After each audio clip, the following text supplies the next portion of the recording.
আজ আপনাদের বগুড়ার বাইরে একটা ভিডিও দেখাবো। আমি তো প্রতিদিন আপনাদেরকে বগুড়ার ভিডিও দেখাই। তাই আজকে দেখাবো কর্ণফুলী টানেল। আসসালামু আলাইকুম ভিউয়ার, সবাই কেমন আছেন? আশা করি সবাই ভালো আছেন, সুস্থ আছেন। আবারও আপনাদের মাঝে আরেকটা নতুন ভিডিও নিয়ে হাজির হলাম। আজকে আপনাদের দেখাবো কর্ণফুলী টানেল। এটা আসলে আপনি দেখতে পাচ্ছেন কর্ণফুলী টানেলে আমি প্রবেশ করলাম। এটা আসলে দেখার জন্য আমি চিন্তা করলাম যে বগুড়া সবসময় ভিডিও দিই, যার জন্য চিন্তা করলাম যে একটু বগুড়ার বাইরে একটা ভিডিও নিয়ে আসি আপনাদের মাঝে। দেখতে থাকুন আজকের ভিডিওটা কর্ণফুলী টানেল। কর্ণফুলী টানেলে আমরা দেখুন এখন প্রবেশ করতেছি, ঢুকতেছি এখন দেখতে পাচ্ছেন। আর ঢোকার পর দেখবেন পরিবেশটা কত সুন্দর।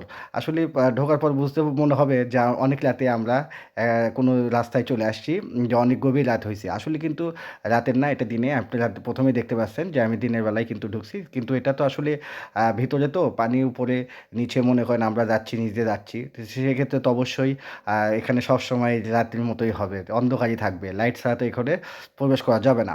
যার জন্য মনে হচ্ছে রাতের বেলায় এই ভিডিওটা ধারণ করছি, কিন্তু আসলে এটা দিনের বেলায়। যাক, অসংখ্য ধন্যবাদ আপনাদেরকে আজকের ভিডিওতে সাথে থাকার জন্য।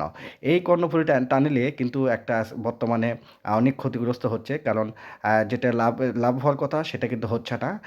এবং দেখতে পাচ্ছেন একবারে পরিবেশটা একবারে ফাঁকা, অর্থাৎ গাড়ি একবারে নেই। যেখানে 20,000 গাড়ি যাওয়া আসি কথা ছিল, সেখানে এখন বর্তমানে 5,000ও হচ্ছে না। যার জন্য প্রতিদিন লক্ষ লক্ষ টাকা ক্ষতিগ্রস্ত হচ্ছে এই টানেলের জন্য। তো যাই হোক, ওই বিষয়ে আমরা না যাই, যেহেতু আমরা তো ওই বিষয় নিয়ে কাজ করতেছি না। আমরা ফেসবুকে যেহেতু কাজ করি, সেই হিসেবে আমরা যেটুকু আমরা ভিডিও তৈরি করার দরকার সেই ভিডিও তৈরি করি, এবং ব্লগার হিসেবে আমরা যে বলে বিভিন্ন জায়গা দেখানোর দরকার আমরা সেই ভিডিও দেখাচ্ছি।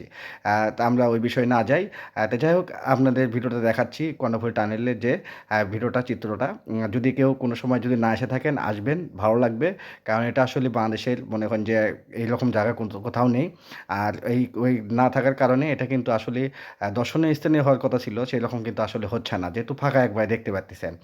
মানুষের আসলে প্রবেশে যাওয়ার জন্য এটা কিন্তু আসলে শর্টকাট। এই যে আপনি যদি কক্সবাজার দিকে যান তাহলে অনেক সময়টা কম লাগে, তারপরে দিক দিয়ে যেন কম হচ্ছে, সবাই ব্রিজ দিয়ে আপনি যাচ্ছে। যাই হোক, আমরা অত দূর না যাই, যেহেতু আমরা ওই বিষয়ে না যাই, যেহেতু আমি চিন্তা করলাম যে ভিডিওটা কর্ণফুলী টানেল তুলবো, ভিডিওটা করবো, সেই জন্য আমি এই দিক দিয়ে প্রবেশ করেছিলাম।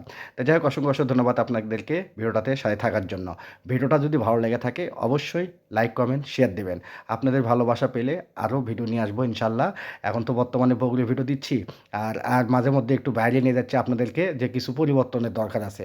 সবসময় একই জিনিস চলে না, যার জন্য আজকে মনে করলাম যে কর্ণফুলী টাইমটা দিই। তাই যাক, অসংখ্য ধন্যবাদ আপনাদেরকে। আগামী ভিডিও দেখার আমন্ত্রণ রইল। বগুড়াতে আবারও বগুড়াতে আপনাদেরকে নিয়ে যাব, বগুড়া ভিডিও দেখাবো। সবাইকে অনেক অনেক ধন্যবাদ। আগামী পর্বে আগামী ভিডিও দেখার আমন্ত্রণ জানিয়ে আজকে এই পর্যন্ত। সবাই ভালো থাকবেন, সুস্থ থাকবেন। আল্লাহ হাফেজ, আসসালামু আলাইকুম।